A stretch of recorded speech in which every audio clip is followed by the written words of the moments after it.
DPME. Hey, dog. Yeah. But yeah, so that's going to be an interesting talk. Looking forward to that. Shout out to my sister Thomasy for sending out that, for getting me tickets actually, but it's free. Did you get tickets? Yeah, you sent me the link. I think, yeah, so it's going to be great at the Artscape. But yeah, it'll be well populated with people. Yeah, probably. It's free. And the president is free. Yeah, but if it's free, sometimes they don't put much effort into advertising those things. Yeah, but the president is free. The moment someone sees like who the speaker is, that kind of self. Yeah, true story. But yeah, what's your where do you want to go next for these topics? Yeah, I'm done with politics. Yeah. Just what's the next thing actually? I've got maybe we can chat finance, and then I've got the TIA thing. And got house. Like some of my finance things could be put into hustle. Actually, yeah, I'll put the two finance things in hustle. So what I have for finance is Cape Town is now South Africa's top financial hub. Yo, okay, let's start that. Yeah, according to the Global Financial Centers Index. But it's also the first time Cape Town's been applied to be in the index. Yeah, because they know that now they can. Okay, 3. Alright, and so that cha-ching. Cha-ching! So, you're about to say that Cape Town is now the leader in terms of... So Cape Town is now South Africa's Africa's top financial hub. Oh, no, that changes a lot of things. According to the Global Finance Centers Index. And the thing is, knowing how pompous people from Joburg are, that's gotta hit them in the side. It's gonna hit them in this one. Like, because that's what they had. Do you know what I'm saying? Yeah. That's what they were like, you know what? Yeah. But we are still the capital of that finance. The moolah. Yeah. But also, I actually want to know, like, how does that translate to, you know, the population in Cape Town? What does that actually mean? I don't think it means anything. I just think it means that a lot of financial institutions are moving their offices here, and also it allows Cape Town to attract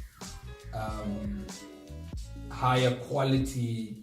Not higher quality. It allows Cape Town to attract sort of like financial professionals, high net worth individuals. Right, because what they used to do is always go to Joburg because that's where it's at. Yeah. Now, do you think that Cape Town will be able to hold this up and then people actually be like, you know what, it's actually lit financially for us in Cape Town, that's what we should be moving back down?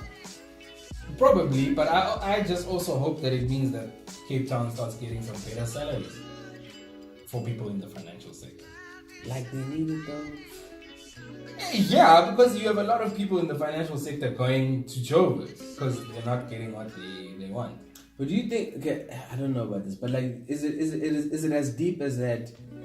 Someone in the financial sector here is earning X amount, and in Joburg they're earning 2X. Yeah. Is it that deep? Yeah. It is that deep, actually. It is that deep, especially for mid-level professionals who are most probably black as well. What's that, like 7 years experience type of thing? Yeah, or like even 5 or 4. Is that good though? Oh, okay, career builders. Let's put it at that. I've always thought about that whole thing about you know, when I know it's different in different professions, but like, when do you classify yourself as being seasoned? For like. I think because like for example in law, when would you say you trust someone with your life legally? For how many years experience do you think they should have? I don't know, 10, 15. And do you feel like if someone has 5, you like I don't feel that safe? No, I do. It depends on the matter. But yeah, okay, yeah, of course. But that could mean anything though. But like I mean, like when would you be like, you know? When whatever matter you like, nah, this guy's a solid. I'd say about 15 legally in the legal world. No, 5 is a long time. Damn, 5 post studies, not including post articles. You mean? Yes, post articles. You'd be fine with that. Yeah. 5. But it depends on the issue. Now, we're talking about any issue now, across the board. So in other words, 10. 10. So say this person, so this, like, yeah, no, 10 is not bad. I think in law, I'd enjoy a 15. A good 15. For any issue. Any issue? Yeah, 15. 15.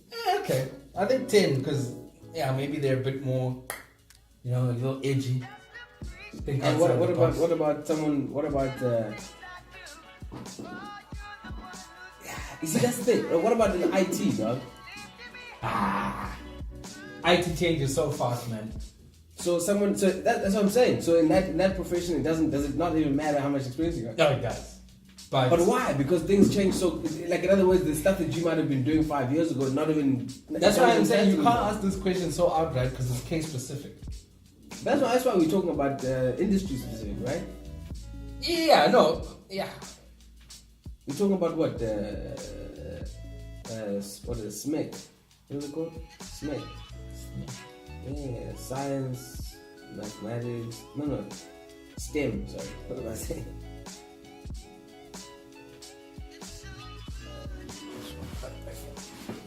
Yes, no worries.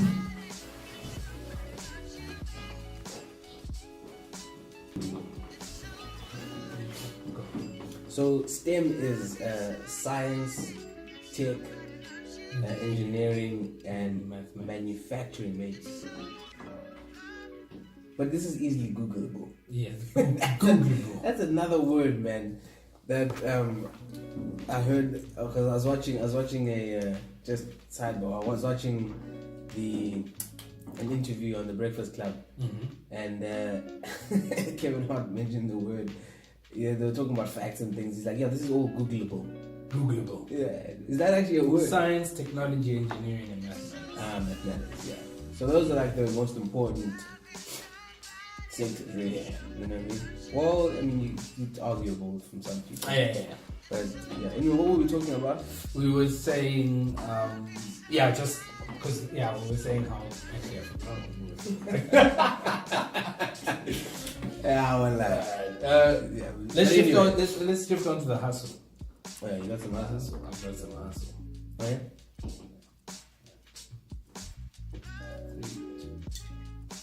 Okay, so the hustle. So I've been dealing with tax a lot lately. Oh yeah? Yeah. SARS has gripped me. Hey, look, man. Quite hectically. But I just wanted to talk about how how at times it can be so tough paying tax, especially to see a lot of government money just being wasted on things. But also it's about like when you finally get to a position where you have a second income, paying tax gets very tricky. Yeah. So it's one of those things where you will have to pay for that tax at the end of the year if you don't have any deductions. Yeah. So like your deductions can come from like maybe if you use your car for work trips, or if you have your own medical aid, that gets deducted. Obviously, a certain portion of your contribution. Yeah, a certain portion. And then also like if you have a retirement, right? Yeah. And you get a deduction from SARS because then the state is saying, okay, since you're putting your own money aside, we won't technically have to take care of you at the end. So good on you. Good on you. Which in an unequal society like ours, that frees up resources for each of them. But then also it's a misnomer because then like you're not getting that extra revenue. And then so then now the issue is like when let's say you have a property and you buy it cash, right, and you rent it out. So if you so essentially you're almost. So you have to pay tax on that income you earn because the money comes straight to your account from either the estate agent or you're providing a service. You're providing So obviously you have to pay tax at the end of the year, depending on your profile, depending on the amount of the rent. Yeah. So what I discovered was that like if you have a bonded property, so if you take out a loan for a property and you're earning income from that bonded property, you can claim that back from someone. Okay. So you get a tax deduction. So here's the thing. Say I have a bond of $1 million. Yeah. Right? and I'm And renting someone's out paying that you property. like 5,000 rand. So I'm paying 10,000 rand. Someone's paying me 5,000 rand to rent from there. What am I claiming back? You are claiming back the tax that would have been put on the rent. Oh, so the So tax, like so the 5-10%. tax on that 5,000 that I'm renting it You're for, getting it back I can get it back. because it's bonded. The full amount. Not the full. I'm not sure the full So amount. it's sort of like a the portion percentage you of- would pay. So for example, Also, okay, so say for example, for 5,000 rand, I'm paying 500 rand tax. Yeah. Right. So I would get that 500 rand back, or I'd get a portion of the 500 rand back that I would pay. the 5,000. Yeah. So sorry. Yeah. So if the tax on that 5,000 is 500, Yeah. am I getting back that 500 that I would Yes, pay, or am yeah. I getting back a portion of that You're getting 500? that 500. So you're getting that Or tax is that back. full on? Because the thing is, it's sort of like incentivizing you to buy an investment property, which creates more properties in the market. Okay, I get that, but Yeah. that's the same thing that you're doing even if you don't mortgage it. No, it's not. You don't get it back if you have a property. But what I'm saying cash. is, the product is the same instead of you Yes, creating them. but not everyone has the cash to buy a property straight out. So it Okay, opens so up- those who have the cash, they don't really need that. So they're like, Yeah. they don't really need that help. Yeah. They're assuming they don't Yeah. need help. But I'm just saying that's one of the disadvantages of buying something buying a property to invest in cash, because you'll have to pay that tax. Full on. Yeah, so you won't get that deduction. I mean, if you can afford it, then fine. So wait, hold on. So that whole tax. So in fact, you're not paying tax there. You essentially, if you mortgage it, you're not paying tax on the income you're receiving from. Yeah. I'll have to get back to you if it's like you get that whole 500 back. Is Yeah, the because same, I'm trying to or think. part of it. I don't think part you of it. probably get the whole thing. I think you probably get a portion, like a good portion. Yeah, I'm not sure. But It yeah, doesn't sound like so SARS so the to key not tax you at all on that. the key hustle tip is have a retirement annuity, because then you get that tax deduction on your contribution.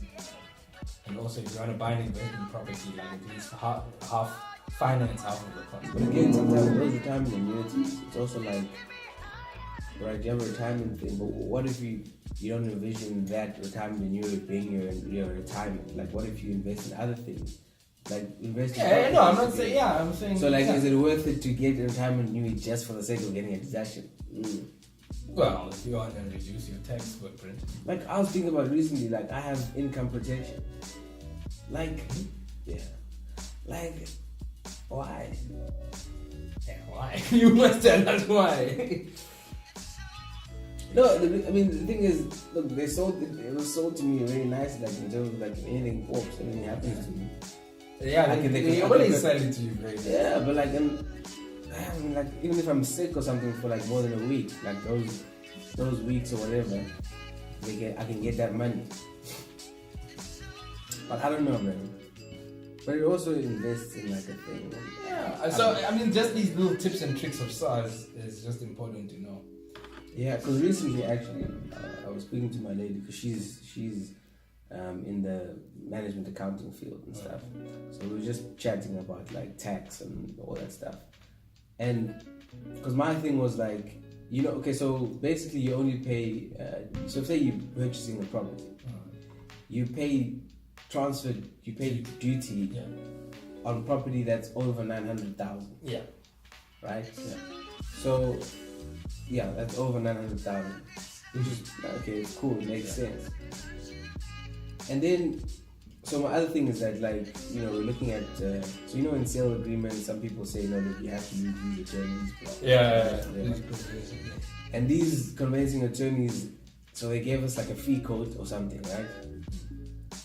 And they are like, okay, it's around the normal. I looked at other places as well, and it's around that ballpark. But I was just thinking, like, if you are, so they have like a set number, their formula they have or whatever, their fees or whatever. Yeah. So in other words, if you buying a property for 1,000 rand or you're buying a property for 90,000 rand, you're paying the exact same amount of fees for the transfer fees, right?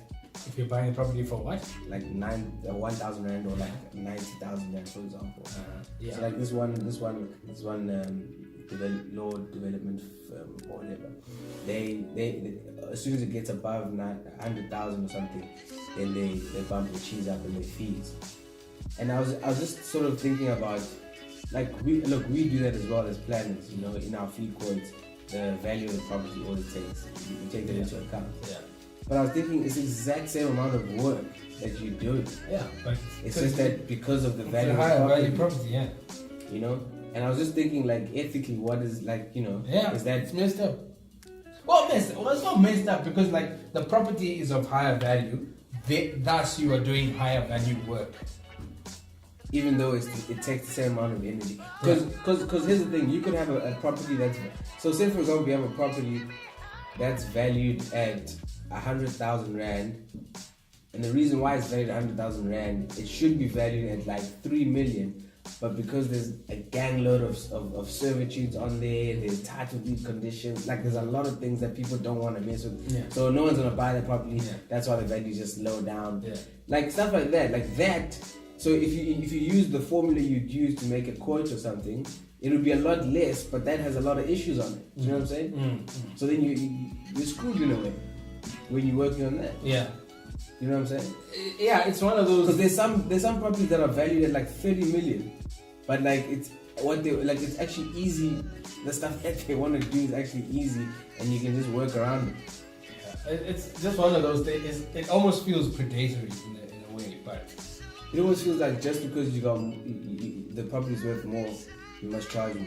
Yes. Yeah. Capitalism, dog. Hey, dog. Capitalism. But yeah, no, that was my hustle section. But yeah, sorry, but I was just getting back to it. Like another thing that I actually, which makes sense, that my lady told me, that, you know, like things like when you pay tax on one thing, you can't, like for example, you pay income tax on something, you can't get taxed on that thing again. Yeah, you can't right? get double tax. Yeah. So it's like, for example, I can't. So I'm earning a living here. Yeah. Right. I can't get taxed on me earning a living here in Greece, even though I am a citizen of Greece. Alright, hold on. That's a bit, okay, hold on. Because you know what happens is, like, some people live one place for some time of the year and another place for another time of the year. Yeah. Right? So if you're earning an income or you're doing a trade in one place but living in another, you're getting taxed in that one place. You can't be double taxed for that income by that other place. But that other place is not seeing that money though. They need to tax it though, isn't that the thing? Surely. Because you're living in that place, so you're paying the tax that comes associated with living in that place. Yeah. But you're earning your salary or your income from another place. Here's another the place you're living at, but can't charge you income tax from the income you're earning in another place. Yeah. Say for example, here's the thing here. Say for example, I'm making a lot of money. I have like a 20-year-old kid that started working already. They're making their own money. Okay, they're getting taxed on that normal income tax. Me, I'm also getting income tax, right? So in other words, I get income tax, but I'm giving my kid 10,000 Rand every month for his use, right? Is that money still taxable on his side? Because it's already been taxed from me. No, so don't. Because are you giving it to your son as a salary, as an income, or are you giving it to him as an allowance? I'm giving it to him because I want to give it, just a gift every month. Yeah, and it's a gift. Classified as a gift. So I won't look at it and be like, what's this money coming in? If it's under, I know this really well because it's coming in the same amount, 10,000 every month. No, they won't. If it's over 100,000, then they won't. But what if it's a gift? No, if it's a gift over 100,000, then it's too much. Then it counts for tax. So legit, if you're giving someone an allowance, they won't tax it because it's been taxed before. Yeah, but if it's over 100,000, alright, it's an allowance. But also they have to be your direct dependent. Yeah. I'm not a tax expert. I'd like to be one because knowing this shit is. I've realized that, you know, things like tax and stuff. I don't know if you've spoken about this in the podcast before, but like this stuff needs to be really taught in school. This is vital. Like, like really important. Like even how to do a tax return. It should be taught in school. When kids are doing accounting in school, I don't know, do they teach it? Did you do accounting in school? No, I didn't. Well, it was available, but I didn't.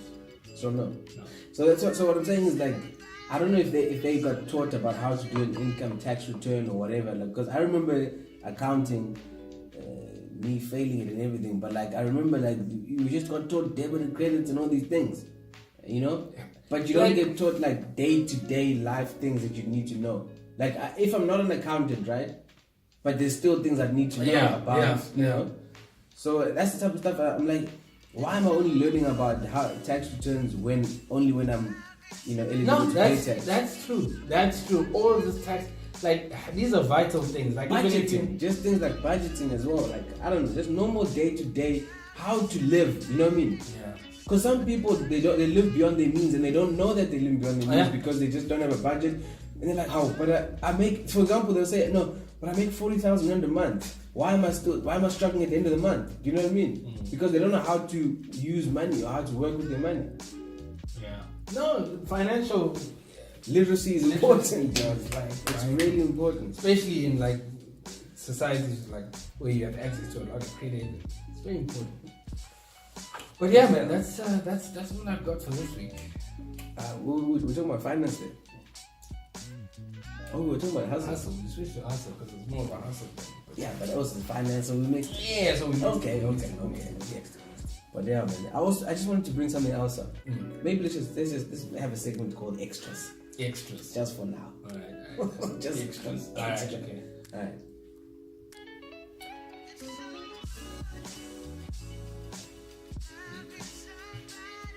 So yeah, extra. Read all about it.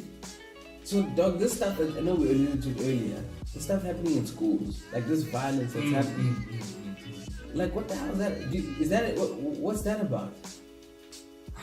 I saw a video. This thing really made me. It really hurt my heart, dog. Like I saw a video on Twitter of these two kids fighting with knives, dog, and the rest of the school is watching. It's like a fight, you know, like a normal fight. Yeah. But they're fighting with knives now, and one of the kids gets stabbed, dog.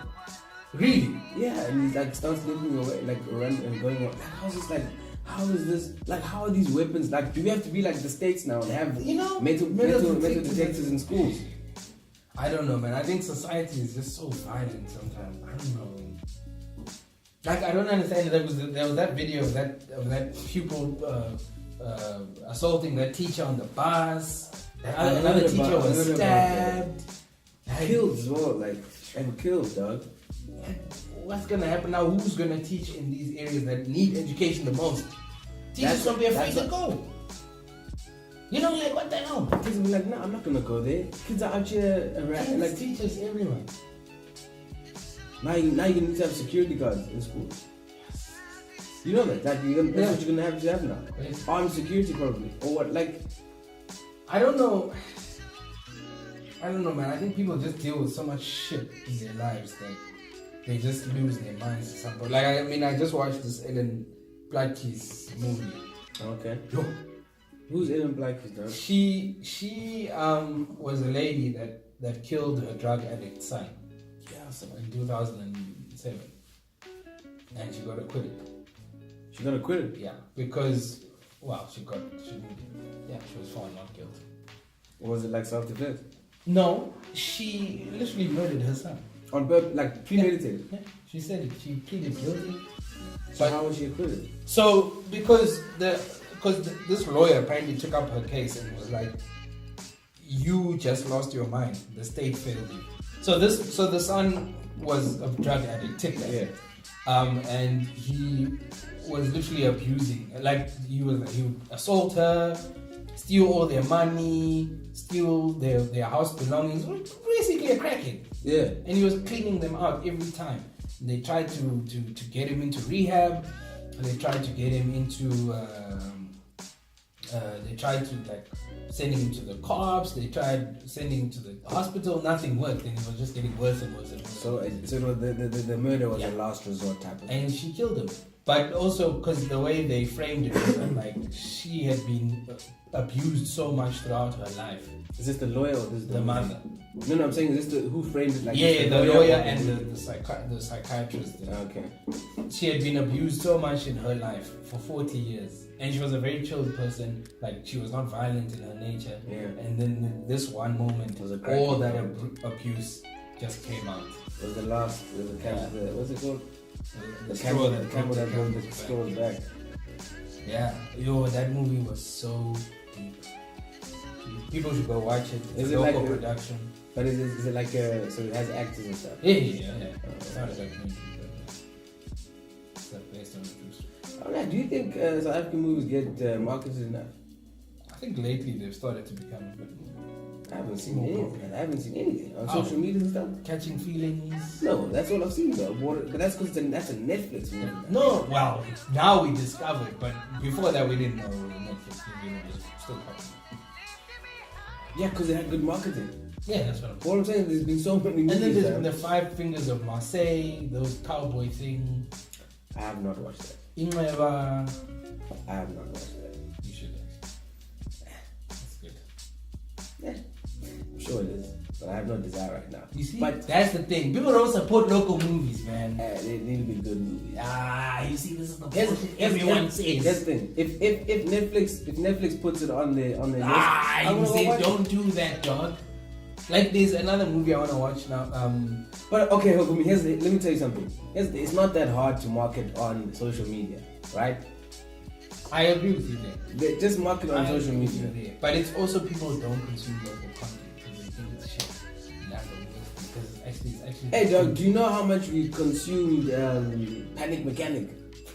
Do you know how much we consumed all those Jack? Leon movies. Dog, all those we Leon consume movies. those things hard. They would Those never- guys, in fact, that movie still has records in the box office in South Africa. Those dog. movies would never fly now. Yeah, of course. Especially not. like yeah, of course Leon's not. things, Nah, nah. blackface and all that. Yeah, he got out at the good time. But it's a mask. Does a mask count as Yeah, blackface? it absolutely does. When it's done by a white man. There's so many actors who like dress up as aliens and they have like brown faces. Yeah, what aliens you know walking around there? You don't see them. Yeah. I think that's the point. But yeah, no, it was a brilliant movie. You should go watch it. Brilliant. Yeah. Wow. It's very depressing. So go in there happy. So you come out like okay.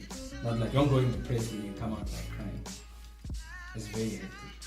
It's never in the I hill. still want to watch Equalizer too. So, have you seen that? No, I want to watch it. Yeah, But you do. I really want to watch it, but I prioritize it for this. Word. No, And okay, no, I hear actually, you. it was better than I watched the Alien movie. Beloved, I hear you, and I'm gonna make And also the something. cinematography was great as well. That helps. It was shot in lavender. Oh, is it? In those hostile communications. You know, and the crazy thing after that movie, we just go to Creamy and just drink some cocktails as if like this shit just didn't happen. Like As if it didn't affect you in some 6, way. 7. It did affect us. Oh, Like, but- that's why we needed a drink. But I'm saying we live this life as if the life we witnessed didn't happen like 8 Ks from us. Cape Town, bro. Allows for that. Jack. SA, bro. But yeah. But yeah, damn. Man. Yeah, Not so much. so generally society is like, yeah, it's bruised, it's battered, and when things get tough, people lose their mind. Do you think if our legal system allowed for a jury to decide on things, it would be chaos? No, no, never. I still don't understand how the state still does that. I actually still don't understand how It they serves an agenda. How? no ways though, bro. It's so bad, actually. But yeah, a lot of shit would actually go under there. But I get. But that's the thing is, it would.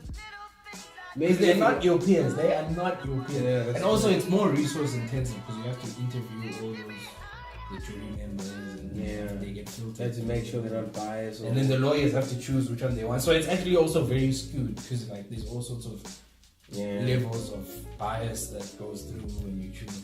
It's a lot actually, and you don't have the rights for that. Yeah, Allow and it's not like right. Like Yeah. we put these judges where they are because we think that they have the right side judgment, and that's it. And that's another thing though. But there's a lot of judges that aren't the right ones. But we just hope that they make the right. We just hope that they go according to the law. That's all. And then they have good judgment. Because sometimes, like, you do have bad judges, though. Yeah. But yeah, just like how you have bad market researchers, bad planners. Yeah, I'm serious. Yeah. Like, he made it very personal, but okay. Yeah, I was just making it so we understood what I was saying. But yeah, man. But yeah, man. Maybe we should get out of here. Yeah, look. I think. I also need to get out of here. I need to have some sleep. Cause you busy busting your lungs out. Busy busting. It's my the gun lungs run, out. right? No, that's not the gun run. It's the Sanlam Cape Town marathon. Oh, okay.